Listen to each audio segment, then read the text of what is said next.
لیکن ایک بات جو ہماری یہ امت کا مسئلہ میں بتایا نا، حضور صلی اللہ علیہ وسلم فرمایا قرآن پکڑو تو ہر کتاب پکڑ لیے، قرآن پڑھنے کی توفیق نہیں ہو رہی، اور حضور صلی اللہ علیہ وسلم فرمایا میرے اہل بیت سے محبت کرو تو سب سے محبت ہو رہی ہے لیکن اہل بیت سے نہیں ہو پا رہی. یہ افسوس کی بات ہے. بھئی عشرہ صحابہ کرام پکی بات ہے، بہت اچھی بات ہے، لیکن حضور صلی اللہ علیہ وسلم اہل بیت میں بھی 10 کو جنتی فرمائے ہیں ایک ہی سٹنگ میں.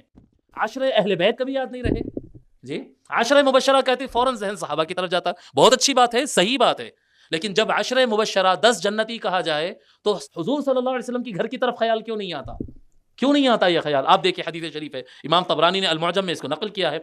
حضرت عبداللہ ابن عباس رضی اللہ عنہ فرماتے ہیں کہ حضور اکرم صلی اللہ علیہ وآلہ وسلم ارشاد فرمائے ایھا الناس، اے لوگو، الا اخبرکم بخیر الناس جدا و جدتا، اے لوگو کیا میں تم کو آگاہ نہ کروں، کیا تم کو میں وہ خبر نہ سناؤں کہ سب سے اچھے دادا اور دادی والے کون ہیں، سب سے اچھے نانا نانی والے انسان کون ہیں، کہ روئے زمین پہ ان سے اچھا نانا نانی کسی کو ملا ہی نہیں. یہ کون لوگ ہیں؟ پھر فرماتے الا اخبرکم بخیر الناس عما وعمتا، کیا میں تم کو نہیں بتاؤں کہ سب سے اچھے چاچا اور سب سے اچھے پھپھو کس کے ہیں؟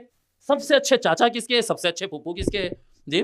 الا اخبرکم بخیر الناس خالا و خالتا، کیا میں آپ لوگ کو ان کے بارے میں نہیں بتاؤں جن کے ماموں دنیا کے سب سے اچھے ماموں ہیں اور جن کی خالہ دنیا کی سب سے اچھے خالہ ہے، ان سے اچھے خالہ کسی کو ملا ہی نہیں، ان سے اچھے ماموں کی کسی کو ملا ہی نہیں. وہ کون لوگ ہیں سب ایسے؟ پھر فرماتے ہیں الا اخبرکم بخیر الناس ابا و اما، کیا میں تم کو ان لوگوں کے بارے میں نہ بتاؤں کہ کائنات میں سب سے اچھا باپ ان کا باپ ہے اور سب سے اچھی ماں ان کی ماں ہے.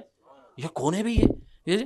فرماتے آقا صلی اللہ علیہ وسلم خود ہی سوال قائم کرتے ہیں، یہ انٹرسٹنگ پیدا کرنے کے لیے خود ہی حضور کوسچن کرتے ہیں. پھر اس کے بعد فرماتے ہیں ہم الحسن والحسین، وہ حسن و حسین ہے، وہ حسن و حسین ہے، جدہما رسول اللہ و جدتہما خدیجہ، ان کا نانا اللہ کا رسول ہے، ان کی نانی سیدہ خدیجہ ہے. ان سے بڑے کس کو لا سکتے بتائیے آپ جی.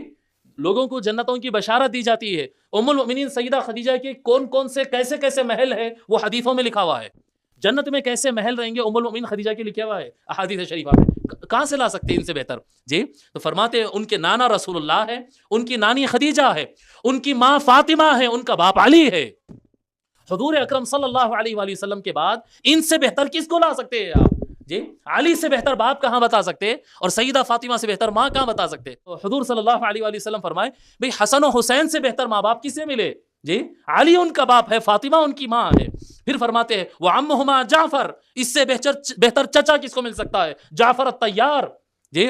مولا علی کے بھائی حضرت جعفر رضی اللہ تعالیٰ عنہ، جس کو آقا صلی اللہ علیہ وآلہ وسلم زمین پہ فرما دیے تھے کہ اس وقت میں دیکھ رہا ہوں جعفر کو اللہ نے 2 پر دیا ہے، وہ جنت میں اڑ رہا ہے. بھئی ایسا چاچا کس کو ملے جی؟ ایسا چاچا کس کو ملے؟ حضرت جعفر بولے ان کے آقا صلی اللہ علیہ وسلم فرمائے جعفر ان کے چاچا ہے، اور ان کے پھپھو ام ہانی، ابو طالب کی بیٹی ام ہانی ان کے پھپھو ہے. اتنی بہتر پھپھو کس کو مل سکتی ہے؟ پھر ان کا ماموں القاسم ابن رسول اللہ، میرا بیٹا رسول اللہ کا بیٹا قاسم حسن و حسین کا ماموں ہے. اس سے اچھا ماموں کہاں سے لائیں گے؟ کس کا ماموں کتنے بڑے نواب کا بیٹا ہے، کتنے بڑے جاگیردار کا بیٹا ہے، M P M L A اور منسٹر کا بیٹا ہے. رسول اللہ کا بیٹا ماموں کہاں سے لائیں گے جی؟ اتنا بہتر ماموں. پھر فرماتے وخالاتہما، ان سے اچھی خالائیں کہاں سے لائیں گے جی؟ ان سے اچھی خالائیں حسن و حسین کی جتنی اچھی خالائیں ہیں اتنی اچھی خالائیں کہاں سے لائیں گے؟ ان کی خالائیں زینب، رقیہ، ام کلثوم، تینوں رسول اللہ کی بیٹیاں ہیں. اس سے بہتر خالہ کہاں سے لائیں گے؟ بنات رسول اللہ. پھر آقا صلی اللہ علیہ وسلم فرماتے جدہما فی الجنہ جی. فرماتے آقا صلی اللہ علیہ وآلہ وسلم ان کے نانا نانی جنت میں ہے، وہ ابوہما فی الجنہ، ان کے ابا جنت میں ہے، وہ امہما فی الجنہ، ان کی ماں جنت میں ہے، وہ عمہما فی الجنہ، ان کے چچا جنت میں ہے، وہ عمتہما فی الجنہ، ان کے کیا کہتے ہیں ان کی پھپھو جنت میں ہے، وہ خالاتہما فی الجنہ، اور ان کے تینوں خالائیں جنت میں ہے، اور وہ دونوں حسن و حسین بھی جنت میں ہے.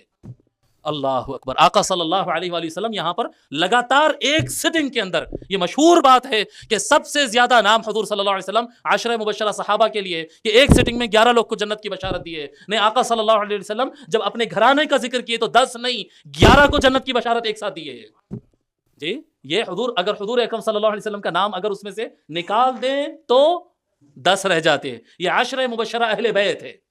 جب عشرہ مبشرہ کہیں گے نا 10 جنت کی بشارت والے، تو عشرہ مبشرہ صحابہ میں بھی ہے اور عشرہ مبشرہ اہل بیت میں بھی ہے. اہل بیت میں بھی. اور حب اہل بیت کا تقاضا یہ ہے کہ جب کبھی عشرہ مبشرہ کی اور جنتیوں کی بات نکلے تو آپ اہل بیت کا تذکرہ کریں.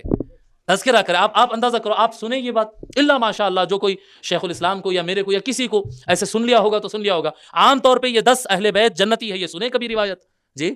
اب آپ کو اندازہ نہیں ہو رہا ہے کہ ہمارے پاس اہل بیت سے بے وفائی ہوئی ہے جی. صحابہ کرام میں 10 اہل جنت ہو تو یقیناً بیان کرنا چاہیے، بہت اچھی بات ہے، لیکن آقا صلی اللہ علیہ وسلم تو ادھر محبت کے مانگ کیے ہے نا، مطالبہ کیے ہے میرے اہل بیت سے محبت کرو. کہاں گئی وہ محبت؟ کہاں گئی وہ محبت؟